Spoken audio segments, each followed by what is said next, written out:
Mga bossing, sa naghahanap po ng farm jeep, ito po meron po tayo ditong off-road style na owner type jeep.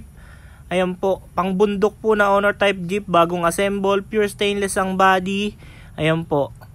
Yung flooring niya checkered, yung roll bar talagang loaded mga bossing.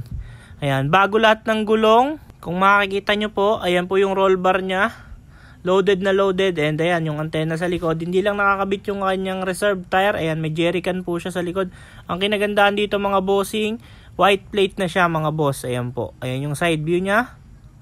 Talagang napakakinis. Pwede nyo pong gamitin to sa mga bundok-bundok mga bossing. Ayan, sa mga mabababang lugar, pwede po sa inyo to. And pwede nyo rin syempreng pang business kasi wala nang bulukan and mura pa yung maintenance. Punta naman tayo sa engine niya mga bossing. Ayan, bali ang makina po pala nito is Isuzu powerful engine. Isuzu C221, 5-speed manual ang transmission. Kompleto po yung accessories. Ayan. And yung kulang na lang po pala sa unit na to, yung kanyang sticker mga bossing.